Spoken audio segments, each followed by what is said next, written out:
Hello guys, welcome back to my channel. कैसे हैं आप सब? कमेंट करके ज़रूर बताएं हमें। दोस्तों, आज हम बात करेंगे जो सिद्धू ने प्रेस कॉन्फ्रेंस की थी कुछ दिनों पहले रिसेंट में, कि उनकी जो वाइफ है, उनकी जो बेटी है, वो उसने फोर्थ स्टेज के कैंसर को हरा दिया। इतनी बड़ी बात है दोस्तों कि फोर्थ स्टेज का कैंसर आखिर उन्होंने ख़त्म कैसे किया। मॉडर्न मेडिकल साइंस अभी भी इस मामले में बहुत पीछे है कि फोर्थ स्टेज का कैंसर भी ठीक किया जा सकता है। लेकिन जब सिद्धू ने प्रेस कॉन्फ्रेंस किया कि उन्होंने फोर्थ स्टेज के कैंसर को हरा दिया, तब जो मेडिकल साइंस है, मॉडर्न मेडिकल साइंस है, एलोपैथिक, वे आश्चर्यचकित हो गए कि ये कैसे हो सकता है। लेकिन आयुर्वेद में, योग और आयुर्वेद की मदद से फोर्थ स्टेज के कैंसर को भी हराया जा सकता है। अब ये बात पूरी दुनिया ने देख लिया, क्योंकि योग आयुर्वेद में इतनी ताकत है कि बड़े से बड़े व्याधियों को भी ख़त्म किया जा सकता है। दोस्तों, बैकग्राउंड में कुछ गाने चल रहे हैं, भजन चल रहे हैं, कथा हो रही है पास में, तो उसकी आवाज़ आ रही होगी, थोड़ा उस पर इग्नोर कीजिएगा। आज वीडियो बनाने में थोड़ा सा लेट हो गया है और इधर भजन भी चल रहा है। मैं वेट कर रहा था अगर इधर आवाज़ बंद हो जाए तो वीडियो बनाऊं, लेकिन मुझे ऐसी ही आवाज़ वीडियो रिकॉर्ड करना पड़ रहा है। तो दोस्तों, मैं बात कर रहा था कि जो सिद्धू की जो नोनी है, बेटी है, उसने फोर्थ स्टेज के कैंसर को हरा लिया। तमाम बड़े बड़े डॉक्टरों ने कह दिया था कि फोर्थ स्टेज का कैंसर है, बचना मुश्किल है। उनके जो खुद रिलेटिव हैं, कैंसर के बारे में जानते हैं, शायद ऑन्कोलॉजिस्ट बोलते हैं, जो कैंसर एक्सपर्ट होते हैं, उसने भी यह कह दिया था कि 5% चांसेस है, 5% चांसेस है बचने का। और कुछ डॉक्टरों ने तो कह दिया था कि कोई चांस नहीं है। अब फोर्थ स्टेज में ये जो कैंसर है उसको ख़त्म किया ही नहीं जा सकता। लेकिन होता क्या है ना, जब हम अपनी डेली लाइफ को सुधारते हैं, हम डिसिप्लिन में जीते हैं, जो हमारे बड़े बुजुर्गों ने कहा है, हमारे जो ऋषियों ने जीवन जीने का सलीका बताया है आयुर्वेद के अनुसार, उसके अनुसार हम जब जीवन जीते हैं, तब बड़ी से बड़ी बीमारियों को हम ख़त्म कर सकते हैं और उन्हें पूरी तरह मिटा सकते हैं।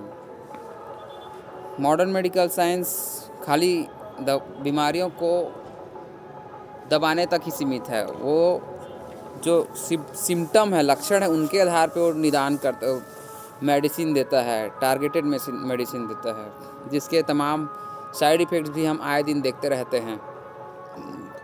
लेकिन जो आयुर्वेद है, उसका कार्य करने का तरीका ही अलग है। आयुर्वेद क्या है, सिम्टोमेटिक नहीं, सिस्टोमेटिक तरीके से हमारे पूरा बॉडी को, हमारे जो बॉडी में 8 चक्र हैं, मूलाधार से लेकर सहस्त्रार तक, मूलाधार, स्वादिष्ठान, मणिपुर, अनाहत, विशुद्धि, हृदय, आज्ञा, सहस्त्रार चक्र, 8 चक्रों को पूरा बैलेंस कर देता है। जिसे अंग्रेजी में reproductive system, excretive, digestive, skeletal, nervous, endocrine system से बोलते हैं। तो ये जो हमारे चक्रास हैं, उनको बैलेंस करने का काम करता है ये आयुर्वेद। तो इसके द्वारा हम बड़ी से बड़ी व्याधियों को ख़त्म कर सकते हैं, क्योंकि योग और आयुर्वेद हमारे ऋषियों की, भारत की इस सनातन वैदिक जीवन पद्धति खाली भारत ही नहीं, पूरी दुनिया की यह आज की ज़रूरत है। अगर इस दुनिया को रोगों से मुक्त होना है, रोगों से, आदि से, व्याधियों से, तो सिर्फ एक योग ही एकमात्र उपाय है और कोई दूसरा रास्ता नहीं है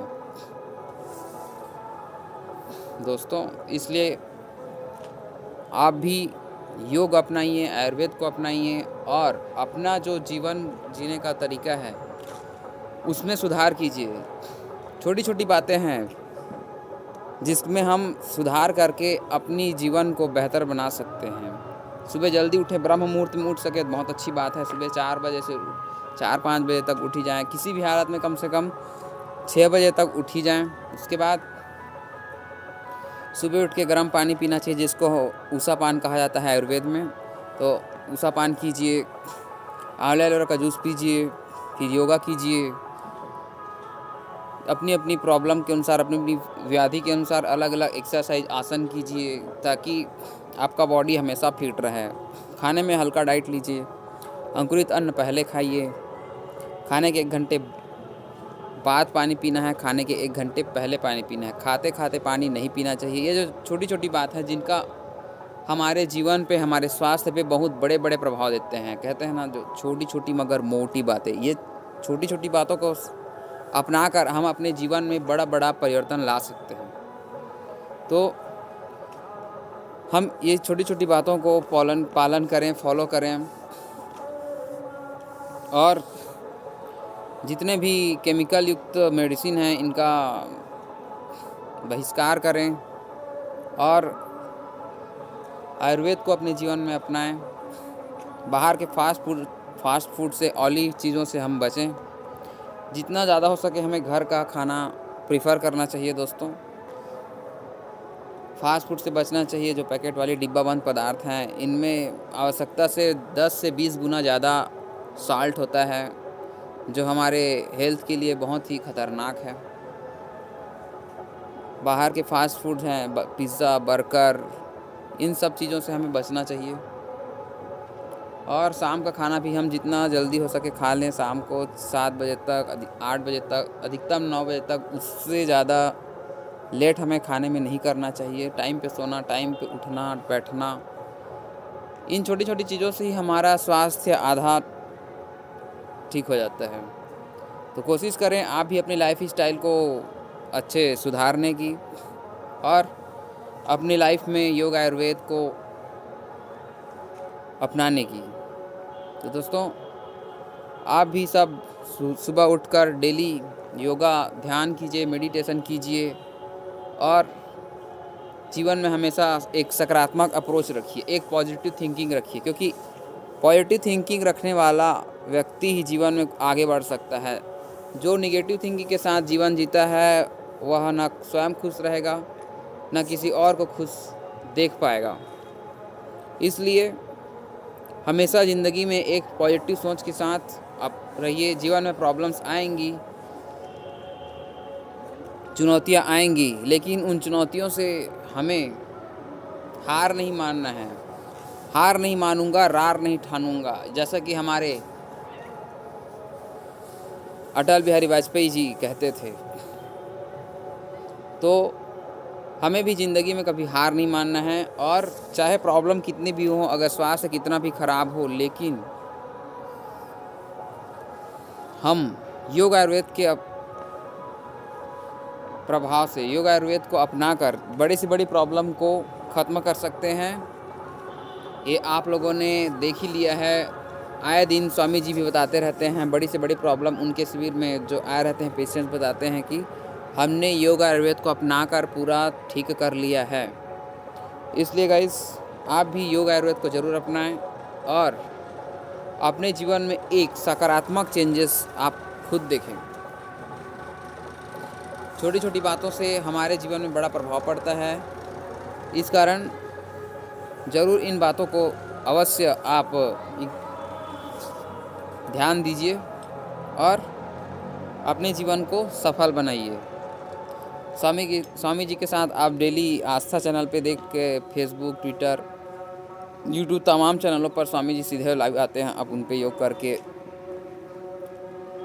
अपनी लाइफ को एक नया आयाम दे सकते हैं गाइस। ठीक है, तो आज के लिए बस इतना ही। बाकी देखेंगे अब कल एक और मुद्दे पर हमारी मुलाकात होगी। एक और मुद्दे पर हम सकारात्मक चर्चा करेंगे, कोई भी टॉपिक हो। लेकिन अब हम डेली आपसे रूबरू ज़रूर होते रहेंगे। कोशिश मेरी यही रहेगी कि मैं कभी भी एक दिन भी मिस ना करूं, किसी भी कारण से आपके साथ हर दिन रूबरू होता रहूं। ठीक है गाइस, तो इसी शुभकामनाओं के साथ आज का वीडियो यहीं एंड करते हैं। ठीक है, जय श्री राम।